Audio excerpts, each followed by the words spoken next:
Bueno, pues buenas tardes otra vez.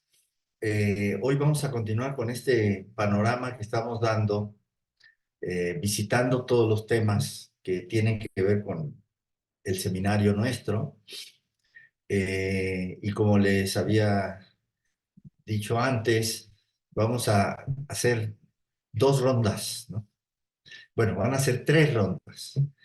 Esta primera ronda, en donde vamos a ir dando panorama relativamente rápido, y estamos hablando que esto es solo en dos o tres sesiones.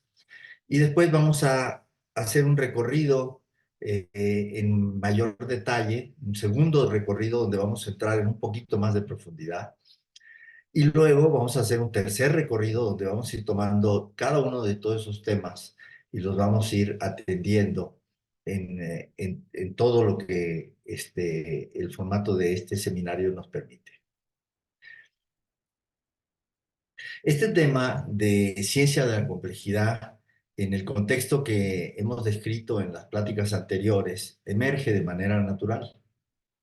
Hemos visto anteriormente cómo la humanidad ha habido un cambio, ¿no? Un cambio de enfoque en la manera que se hace la ciencia, que así como el siglo pasado se tendía cada vez más a la especialización y todo el mundo buscaba ser especialista en algo muy puntual, ahora nos hemos dado cuenta de que los problemas más relevantes, los asuntos más importantes eh, que tiene que enfrentar, los desafíos de la humanidad, son de naturaleza transdisciplinaria, ¿no?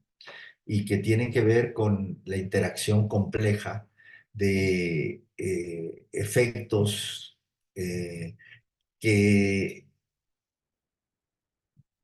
tienen que ser entendidos desde la perspectiva de diferentes disciplinas. Eso nos lleva entonces, es algo que de manera natural nos lleva a dejar de lado el enfoque reduccionista, simplificador, que tenía la tendencia a la especialización, a buscar una visión más amplia, más holística, no solo, no querer entender el bosque entendiendo los árboles individualmente, sino no perder de vista el todo, no perder de vista el colectivo. El, esto no es un asunto que sea que pertenezca a una sola disciplina, es realmente esto tiene que ver con todas las disciplinas, porque es un enfoque completamente horizontal, ¿no? De la problemática. El análisis de estos sistemas complejos pues tiene que ser abordado por grupos multidisciplinarios. En la UNAM, precisamente atendiendo a eso y atendiendo también a que durante el siglo pasado la UNAM tuvo un éxito enorme en crear en su interior, albergar grupos de investigadores, de profesores excelentes en casi todos los temas del conocimiento. Pero lo que ocurre es que estos grupos, estos laboratorios, estos investigadores, estos académicos, están en diferentes facultades, diferentes centros de investigación o institutos de investigación, incluso en direcciones generales de servicio, pero no interaccionan unos con otros. De hecho, no tienen nada que ver en su día a día. Y atendiendo a eso y favoreciendo la posibilidad de que haya intercambios entre académicos de diferentes disciplinas, de diferentes entidades académicas, se ha creado este espacio, que es un espacio que tiene como objetivo propiciar, fomentar, facilitar la interacción entre académicos de distintas especialidades y de diferentes facultades, diferentes centros de investigación, con el objetivo de abordar problemas transdisciplinarios. Entonces, aquí estamos, ¿no? Es un centro en ese sentido que lo podemos llamar transversal, ¿no? Cuando yo hice esta lámina, yo era el coordinador de vinculación del Centro de Ciencias de la Complejidad, que le llamamos C3. Hoy en día soy el coordinador de ciencia de datos. Y bueno, es lo que hemos dicho, ¿no? Una de las cosas que también perseguimos es eh, atender la necesidad de formar a los jóvenes que están hoy entrando a la universidad, ¿no? Con un entrenamiento diferente, con un entrenamiento amplio, un entrenamiento que les permita trabajar, dialogar, no solo con personas de su especialidad, sino con personas de otras especialidades. Eso requiere una formación, como ya lo hemos dicho, en particular, eh, académicos literados en matemáticas, en ciencia, y, por supuesto, en todo lo que tiene que ver con tecnologías informáticas, tecnologías de la información y tecnologías de la computación. Ahora, vamos a hablar un poquito de complejidad, muy brevemente. Es un tema muy amplio que no es el objetivo de este curso, pero ya que lo hemos tocado, vamos a referirnos a él para dar una idea eh, básica de qué cosa es el pensamiento complejo. Y lo que todos sabemos es que para entender a la naturaleza es muy importante simplificar. ¿Qué quiero decir por eso? Cualquier objeto del mundo natural, cualquier cosa que exista, ¿no? Que tenga naturaleza concreta y que exista en el mundo natural. Y digo esto porque para nosotros, los seres humanos, hay cosas que existen que no son de naturaleza concreta. La ciencia. La ciencia existe, ¿no?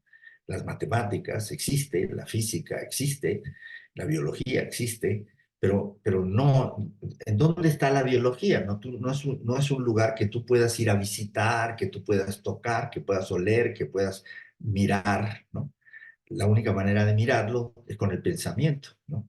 Son inventos, son cosas de naturaleza abstracta que no tienen naturaleza concreta en el mundo real. Pero cualquier cosa que exista en el mundo real, ¿no?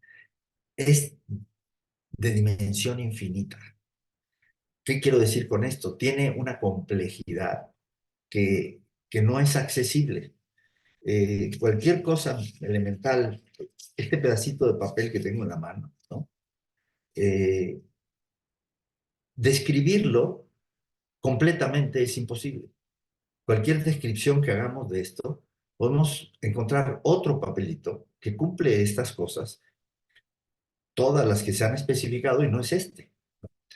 Entonces, eh, para abordar la complejidad de lo que existe en el mundo real, en el mundo natural, es importante que a crear imágenes, crear modelos simplificados de lo que estamos analizando, de lo que estamos estudiando.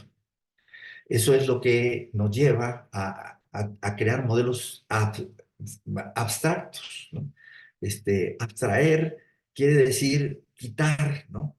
O sea, quitar de dejar de considerar muchas cosas.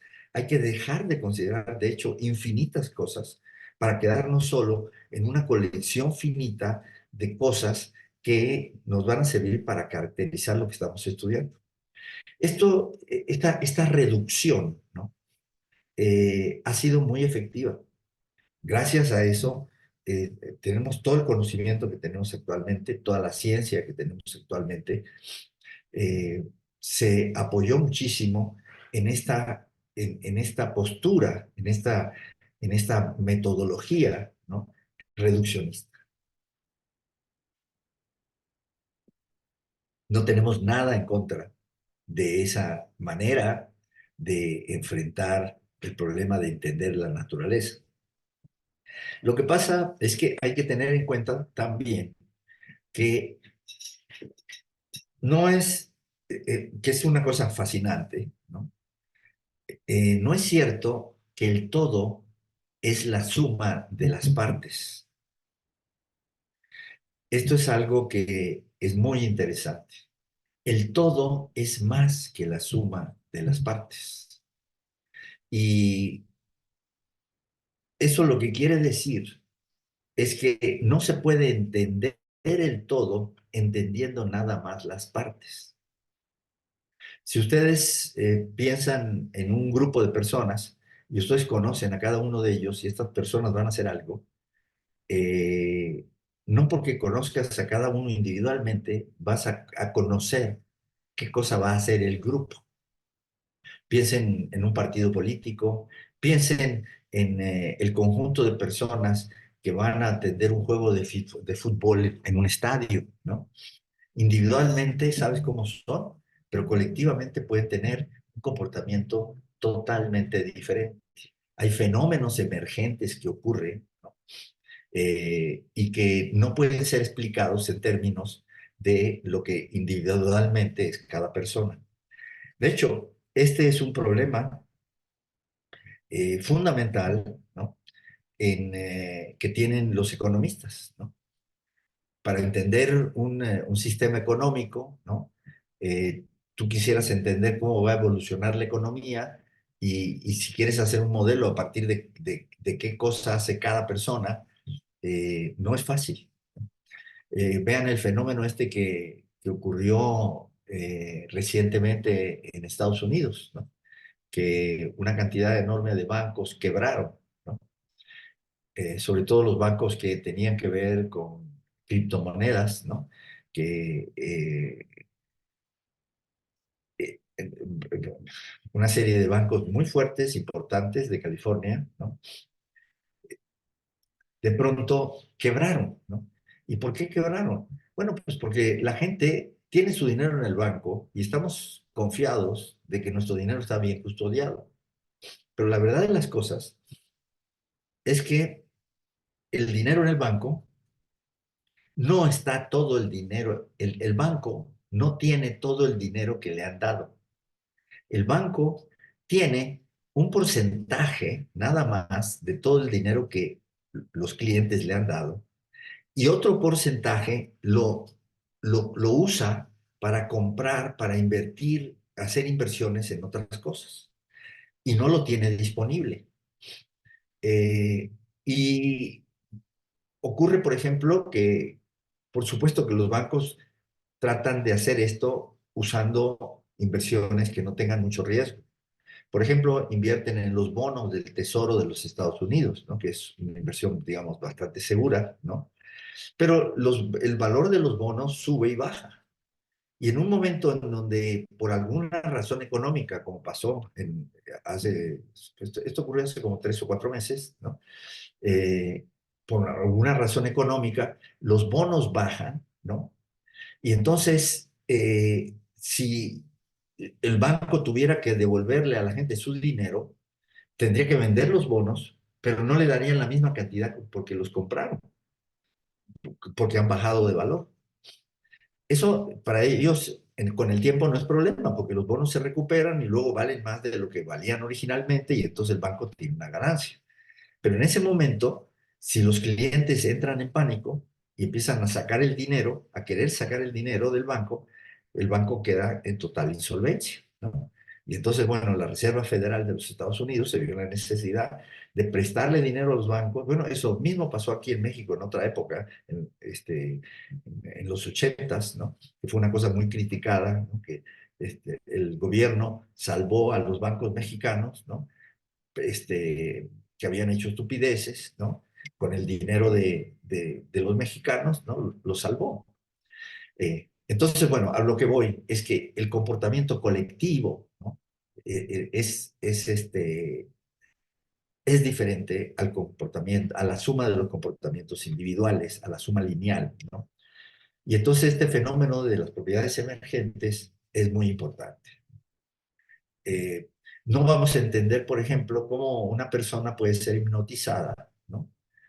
Cómo una persona, a partir de cómo funciona cada célula nerviosa, ¿no? O sea, estos fenómenos emergentes, son, no vamos a entender cosas complejas de los sentimientos, de las ideas, de los prejuicios que pueden tener los seres humanos, ¿no? A partir de el entendimiento nada más de lo que ocurre a nivel micro en las células del sistema nervioso.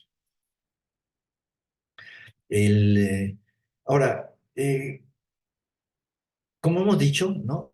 El universo es un sistema de alta complejidad, una complejidad mayor que la que puede abarcar nuestra mente. Y entonces eso es lo que obligó, ¿no? A simplificar, ¿no? Los físicos tienen una imagen simplificada de qué cosa es la naturaleza, de qué cosa es un átomo, qué cosa es una molécula, qué cosa es una galaxia, ¿no? Y, y lo que es maravilloso es que a pesar de esa reducción, ¿no? Hemos podido entender muchísimo de la naturaleza. Ahora, lo, lo que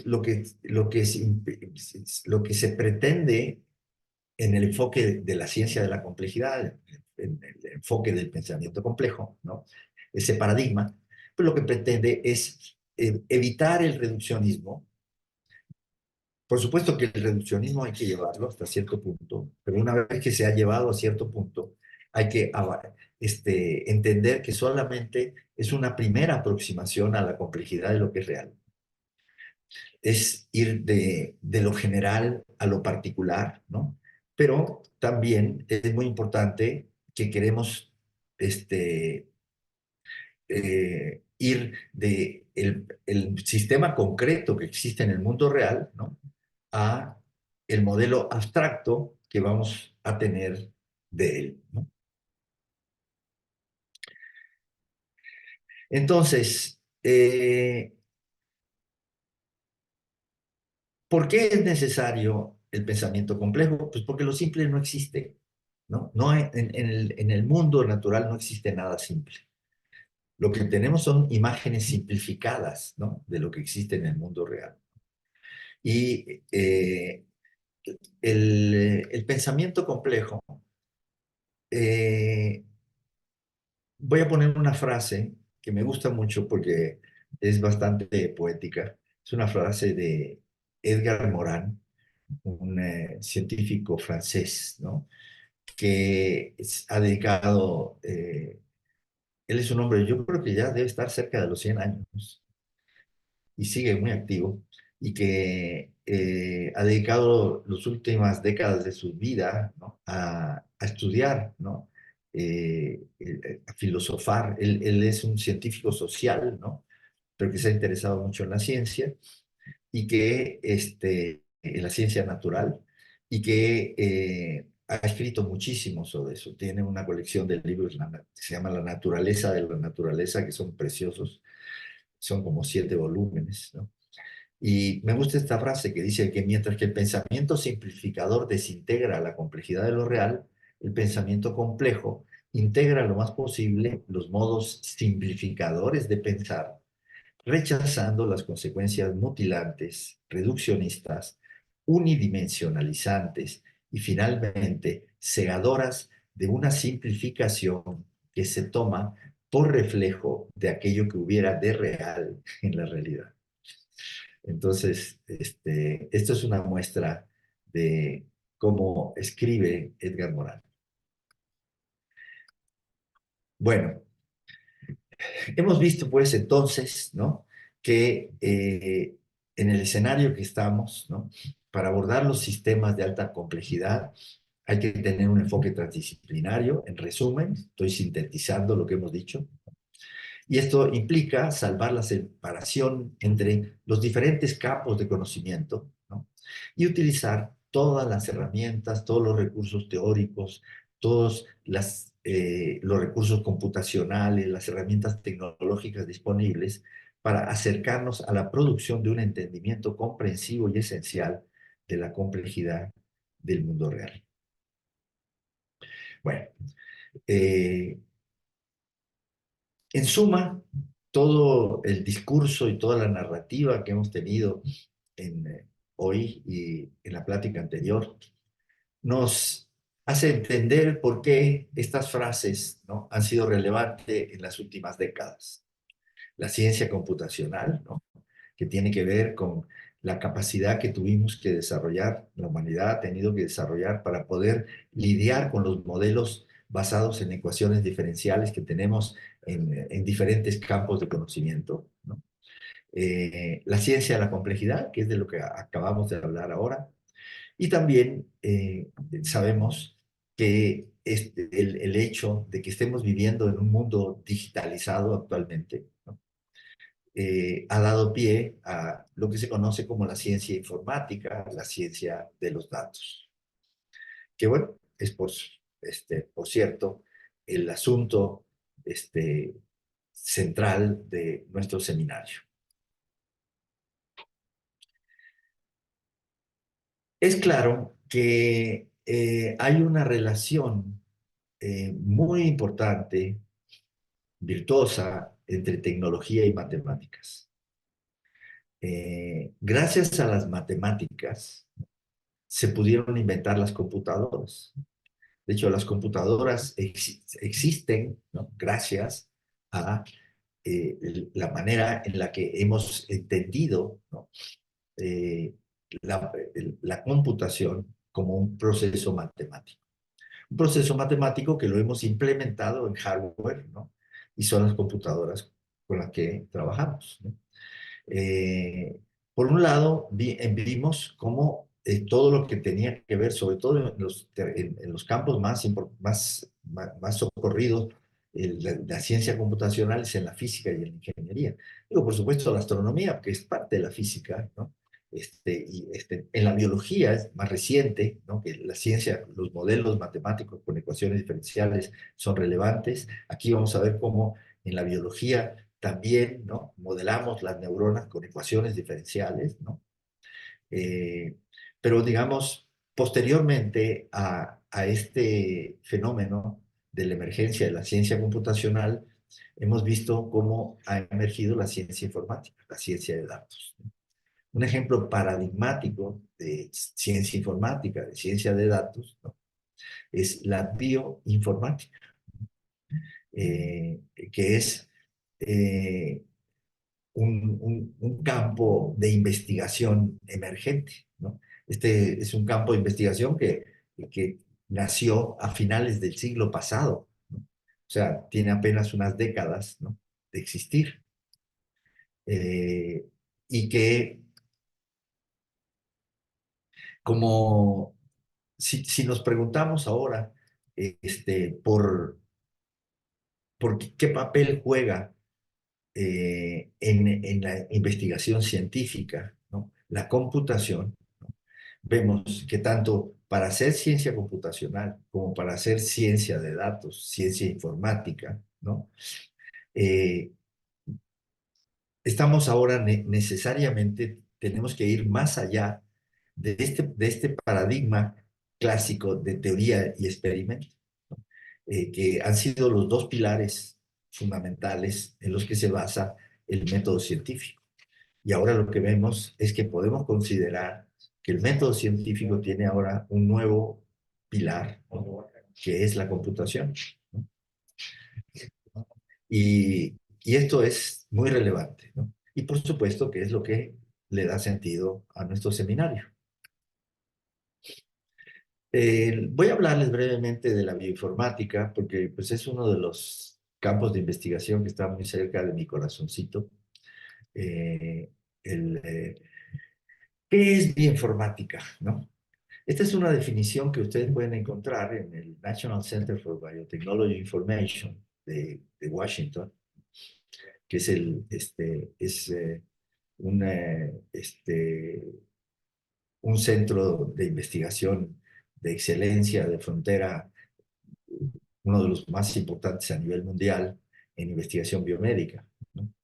Y dice, ¿no?, que es el campo de la ciencia en el que la biología, la ciencia de la computación y las tecnologías de la información se combinan para crear una sola disciplina.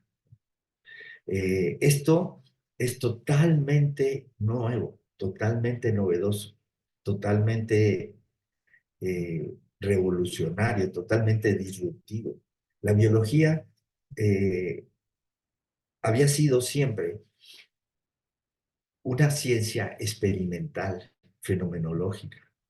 Los biólogos estudiaban la naturaleza no haciendo modelos, no haciendo matemáticas. Los físicos estudian la naturaleza haciendo modelos, haciendo matemáticas, haciendo modelos matemáticos. De hecho, es muy difícil desentrañar la física de las matemáticas. Cualquier campo de la física, cualquier libro de física, si le quitas la matemática, te quedas sin nada. Eso no estaba pasando en biología. Eh, en este curso vamos a ver, y próximamente, ¿no?, ya muy pronto, en este recorrido que estamos haciendo, vamos a ver cómo en biología es relevante también entender a los entes biológicos como sistemas dinámicos, ¿no? Sistemas dinámicos que pueden ser modelados por sistemas de ecuaciones diferenciales, ¿no? Pero esto es una cosa totalmente emergente. Y también, por otro lado, se ha visto, y esto es gracias a los descubrimientos en la genómica, ¿no? Ahora que tenemos el ADN, tenemos los genes, tenemos los proteomas, ahora sabemos que hay una cantidad de información codificada a nivel genómico que es determinante para el funcionamiento de los seres vivos. No se puede entender a los seres vivos si no entendemos cómo está codificada el conocimiento, la información en, en las secuencias esas de macromoléculas biológicas. Entonces, él les decía que NCBI es el National Center for Biotechnology Information de los Estados Unidos, que está en los National Institutes of Health. Los National Institutes of Health es muy interesante porque no es un edificio que, como tú podrías pensar, ¿no?, que es un instituto que está en un lugar y tiene un edificio, ¿no? Se parece a la ciudad universitaria. Es un área enorme, así como Cebu, que tiene muchos edificios, así como tiene CEU. Los edificios de CEU son facultades, escuelas, institutos, centros de investigación. En este caso, todos son institutos de investigación. Instituto Nacional de Estudio del Corazón, de Estudio del Hígado, de todas las diferentes disciplinas que tienen sentido en la biología, tienen su propio edificio, ¿no? Y es un colectivo inmenso que es muy interesante, ¿no? Yo creo que en ninguna otra parte del mundo hay tanta fuerza concentrada en lo que tiene que ver con biomedicina. Yo tuve la fortuna de estar ahí a finales del siglo pasado, ¿no? Eh, y porque tuve una beca, un award, un premio, o sea, es un Fogarty Award, ¿no?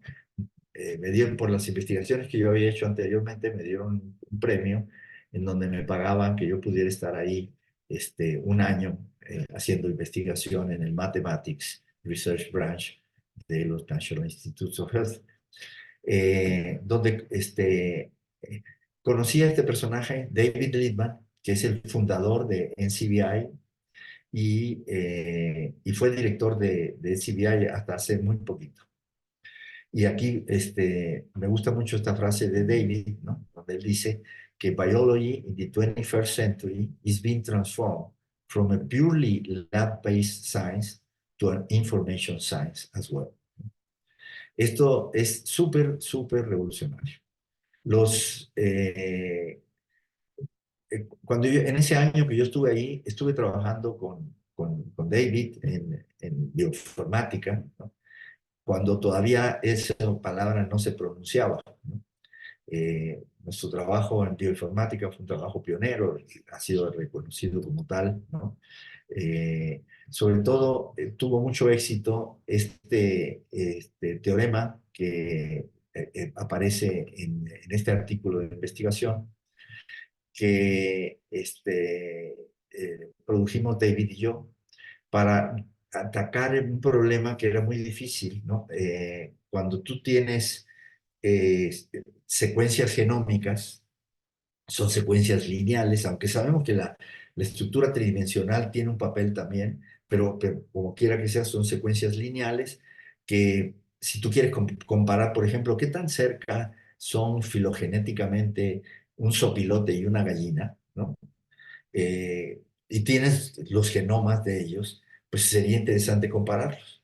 Pero si tú quieres, tú lo que tienes son secuencias. Si tienes dos secuencias y las quieres comparar, y no están bien alineadas, pues te da que no se parecen.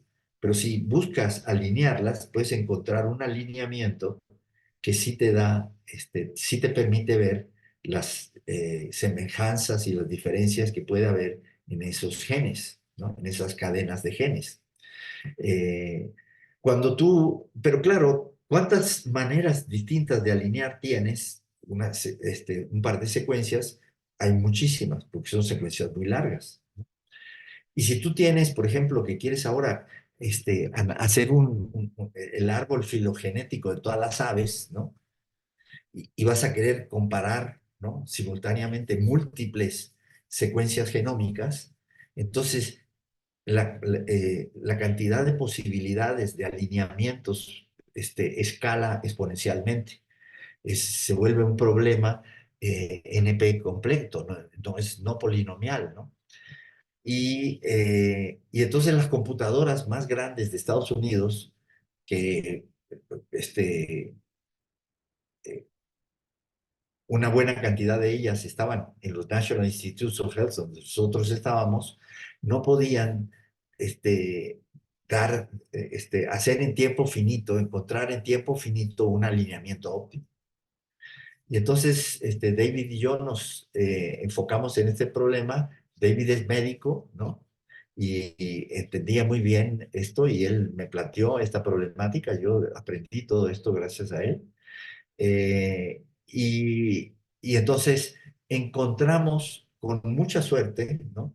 Que pudimos demostrar un teorema que prueba que de todo el espacio de búsqueda de todos los posibles alineamientos, el alineamiento óptimo se encuentra en un subconjunto de ese espacio. Un subconjunto que es muchísimo más pequeño que el total. Y entonces resultó maravillosamente que buscando los alineamientos en ese subconjunto, pues se podrían hacer alineamientos hasta de 13, 15 secuencias simultáneamente.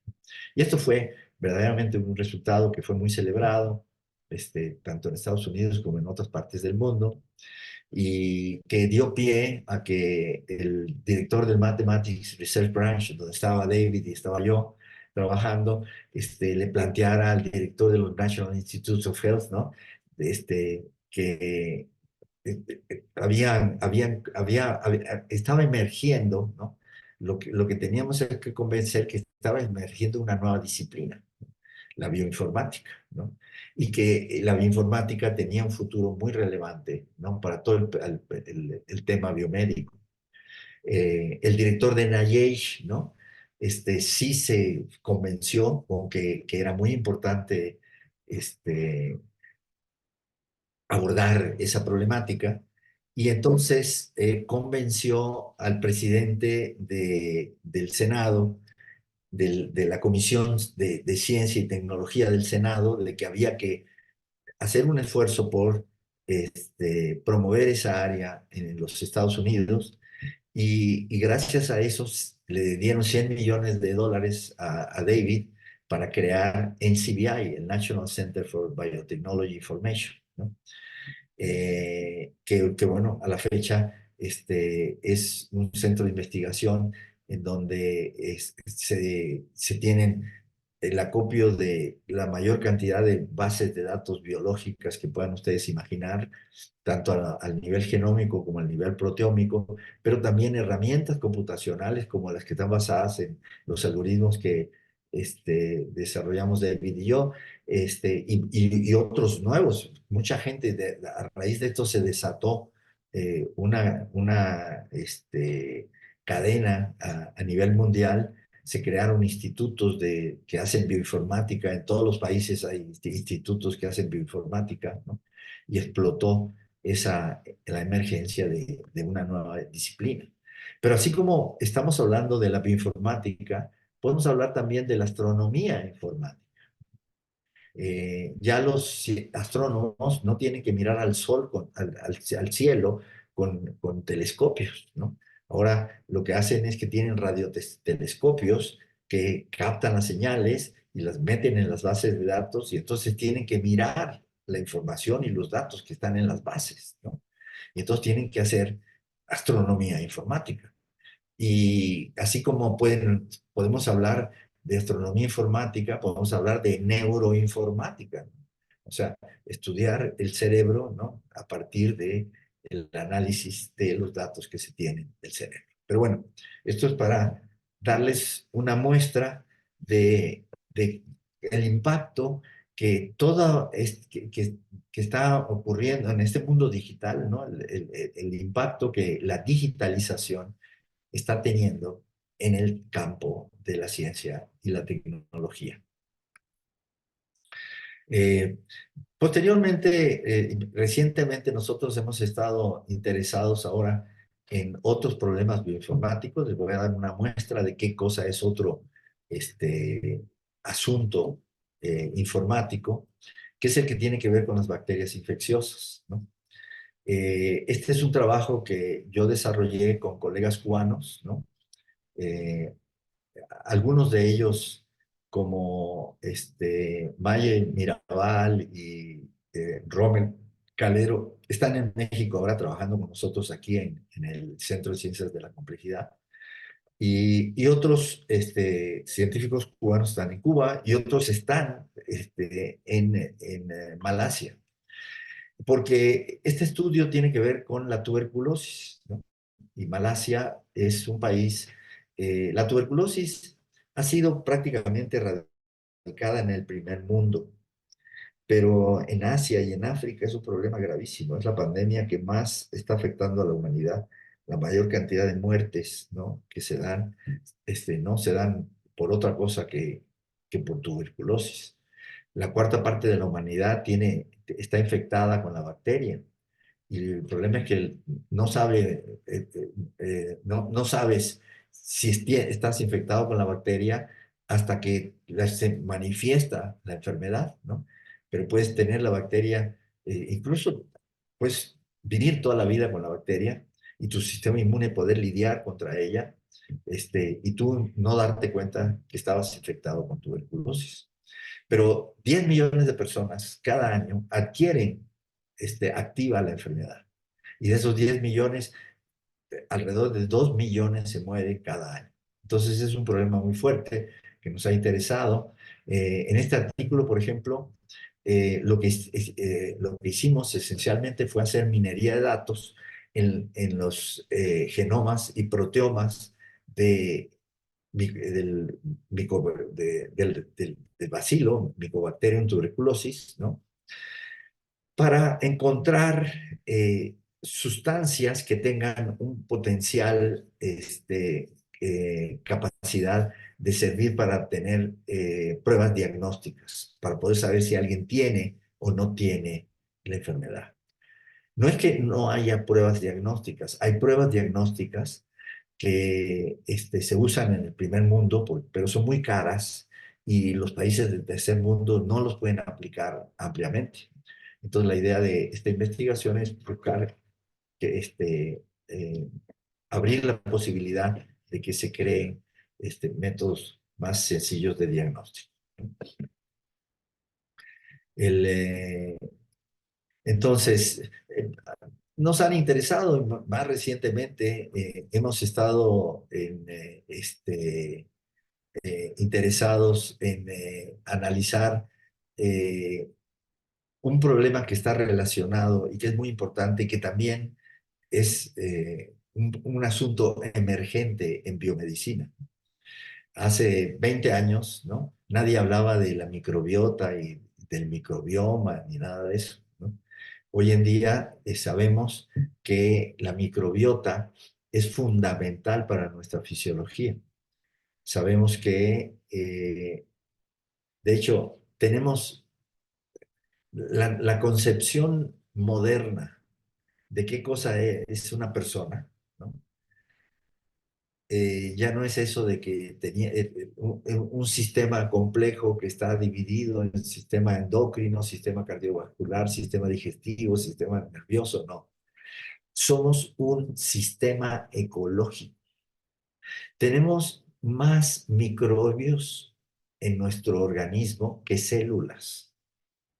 Tenemos kilos de microbios en nuestro organismo que son fundamentales, ¿no?, para el funcionamiento de nosotros.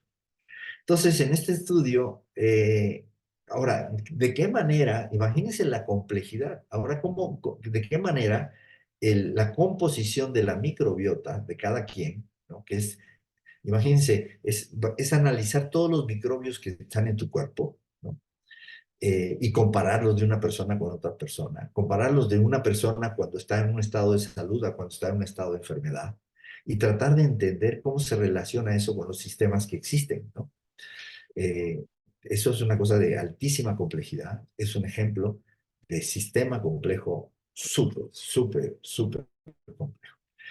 ¿Qué hicimos en este estudio? Bueno, aprovechamos que los colegas en Malasia tenían identificado eh, una población de personas que un grupo de ellos, lo podíamos pensar en tres grupos, un grupo de ellos estaban enfermos de tuberculosis, otros no estaban enfermos, pero estaban infectados con la bacteria, y otro grupo, ¿no?, lo usamos como control, un grupo sano. Y entonces hicimos un análisis de la microbiota, ¿no?, eh, de cada uno de estos grupos. Hicimos un análisis comparativo a ver si se podían percibir diferencias fundamentales, ¿no? Y efectivamente, ¿no?, el estudio dio como resultado que sí hay diferencias fundamentales, ¿no? Y abrió la puerta para muchas investigaciones en ese sentido.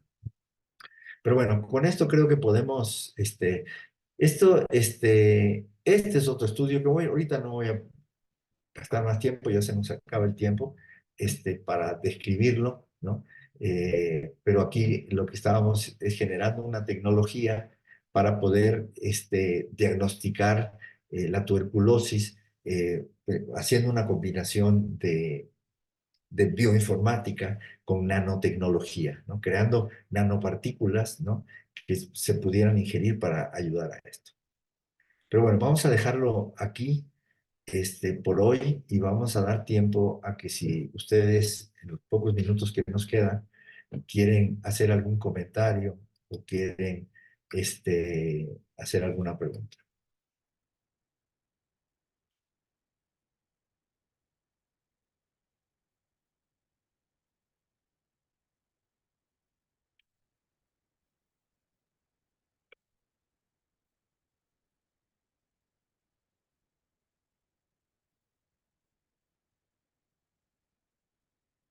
Ok, veo que aquí no hay preguntas, y, y bueno, asumo que todo está bien.